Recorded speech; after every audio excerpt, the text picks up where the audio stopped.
we're from thesis student, sir, from Sumo. Gusto lang po namin sana, sir, mag-ask po ng question about health-related causes.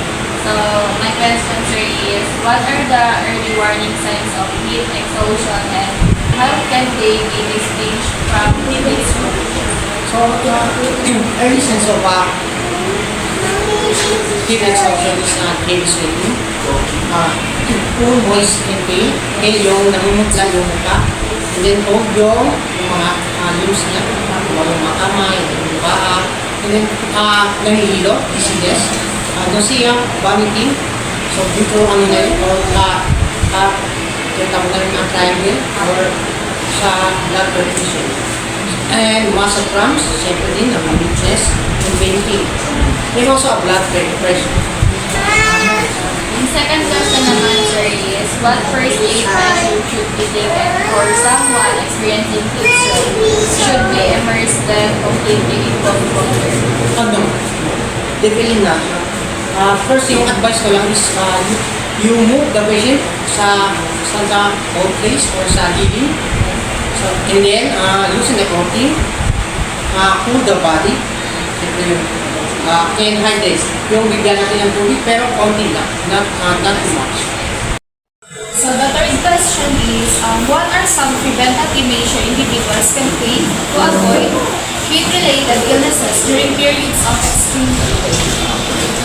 First, we need to stay hydrated. So we need to drink a lot of water. And also, we need to avoid the sun. Then we tayo yan kasi mainit. Payong. And then, we need to wear light clothes. And, syempre, take a break. Fourth question is, how does humidity affect the body ability to regulate temperature, and why is it a significant factor in heat-related illnesses? So, we need humidity. So, humidity can make it hard for the body to regulate the temperature and can affect the GDP.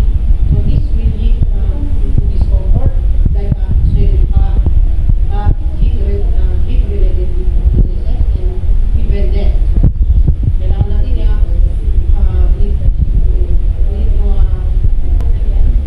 siyempre mga related factors dyan kailangan ng sweat evaporation. So this unit sweat doesn't evaporate as quickly from the skin. Ayun na sa trabaho. And dehydration, excessive sweating, so nakaka-dehydrate. So kaya kanina sinabi ko, we need to drink a lot of water. Maybe 8 glasses of water. So yung 8 glasses of water, hindi naman kailangan sa yun talaga yung requirements every day. So siyempre iinom tayo kung umabot. Pero recommended to during summer season. Or dependent. It can also trigger other problems such as breathing issues, heart attacks, and stroke. So, dapat i-regulate natin body temperature. Agility. So, strenuous outdoor activities can be dangerous in humid conditions. You might want to consider shortening the distance of your activity or rescheduling for a cooler day. Elderly or young children are vulnerable to heat-related illness and also Yes, dahil ganun ito sa ating immune system. So yung bata-bata pa, siyempre yung immune system kasi mahina pa. Yung sa elderly naman, so habang may age, yung immune system nila is humihina. So isang factor din lang, dyan is psychological changes, chronic illness, mga sakit na cardiovascular, respiratory, renal, other diseases. Medications din, magkano din ito, medications din can affect their body, ability to cope sa heat, such as diuretics, beta blockers, and So what are the common symptoms of a venereal snake bite? And what first aid steps should be taken before seeking professional medical attention? So after the venomous snake bite, there are usually a serious pain and tenderness at the site. So site na kung saan siya pinagat. So it can worsen into bruising, swelling, way up to the arm. So halimbawa nakakatayo dito. So maglalagay yung pain niya sa buong arm. And then some magkaroon tayo ng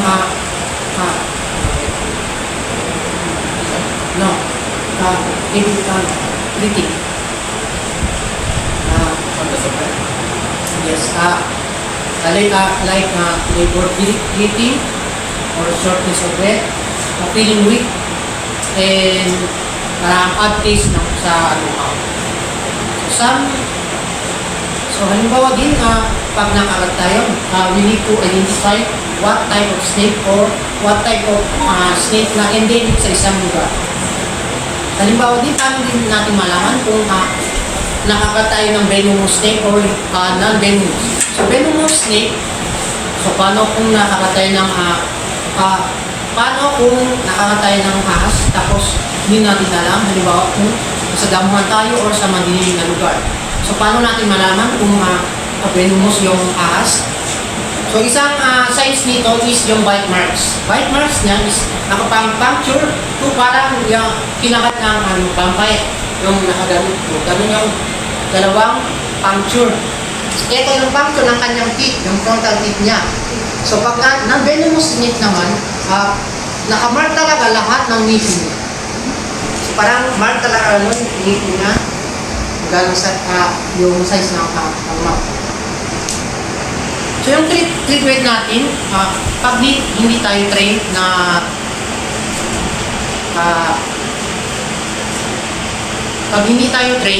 wag natin halimbawa, parang gamutin. So wag natin gayahin yung sa mga TV yung hiwa tapos sinisip-sip. So that is not is to move far out away from the snake and stay calm. So dapat hindi tayo na parang pati yung sabihin sa victim na huwag tayo parang matatanda. Kasi bakit? So mag-a-affect ito sa kanyang sa blood. Halimbawa nakagat tayo sa veins. So yung blood natin every time na yes. So yung blood rush abot dito sa magkakaroon ng blood growth and then heart attack and then may cardiac arrest. Okay. Then dapat linisin natin yung yung saan siya pinagat. Linisin natin na soap and water and cover it up. And then call 911. Always call 911. So never natin makatin na parang mamagulo tayo. Always. So, awareness mo na. At saka, kung pwede, picture na lang yung snake. Kung pwede. Kung nakita nyo man. Kung hindi nyo kayo i-identify, is to, syempre yung color ng snake, is pwede na yun. How can you identify and avoid common stinging insect like these, bugs and hornets? So first, we need precaution. First, we avoid flowering plants, gardens, trees, trees with ripe fruits. Don't wear perfumes, scented soaps, suntan lotion. Keep the food covered while eating outside. Cover sugary beverages. And and don't go barefoot as wasps often make their nest in the ground. And if you see bees, you can just stay away. So first, and then to identify first the appearances. So bees are fuzzy and yellow with black stripes. So not always namin gano'n sa may different sa places. So meron na mga endemic sa isang lugar. So wasps are hairless, black and yellow. Hornets are not fuzzy and usually colored black. And then identify natin yung sizes niya. Wasps are about 1/3 to 1 inch long, while hornets are larger. So stinger shape. Sa stinger shape naman niya is honeybee stinger is a rigid and curved, which makes it more likely to get stuck in your skin. And also the behavior of the bees are generally gentle and only sting as a last resort. Questions. What are the differences in the treatment or allergic reaction to insect sting versus non-allergic reactions? Non-allergic reaction to insect sting normally responds to the venom, chemicals and enzymes. So expect nyo yung pain, swelling, redness, and itching, the sting bite. And then a cold compress or an ice can help the pain. This normally responds to the venom, chemicals and enzymes. The expected effects are pain, swelling, redness, and itching at the sting site. Sa mild allergic reaction naman is for mild, you can take an antihistamine pill. So pag, gaya mo sinabi ko kanina, pag hindi kayo trained or allowed, so hindi kayo hindi nyo pwede ito. So sa severe allergic reaction naman, you must seek medical attention. Call 911 and para maano namin para ma-treat namin agad. Then gaya namin mga EMT, we are allowed to inject you on epinephrine. What are some effective home remedies for relieving the pain and swelling from insect bites and stings? When should we seek professional medical help? So first, kung nakakagat naman tayo, na-sting tayo ng mga insects. First, we wash the area, kung saan tayo wash the area or use soap, water, to clean the surrounding area, kung saan tayo nakagat sa kawan, bawal sa any part of our body. The second is apply ice. Ice use, it helps numb the pain, constrict constrict the blood vessels, swelling, and it will reduce itching. And also kung may, halimbawa sa painom tayo, may baking soda tayo, pwede natin din-apply yan. Mix 1 tablespoon of baking soda and drain a water paste and then apply the area. Aloe vera din, nag-help din ng para reduce the kanyang itching and inflammation. Last questions. What types of ticks are common in area? In what diseases can they transmit? What precautions could be taken to avoid tick bites?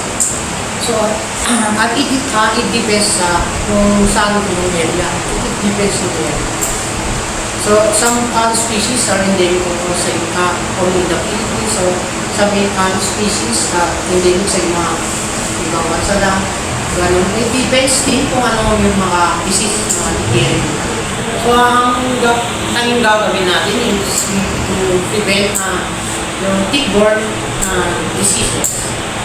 First is we need to avoid where ticks live. Second, we need to use some tick repellent products. And third, we need to speak to a doctor if you develop any rashes, fever, risks of receiving tick bites.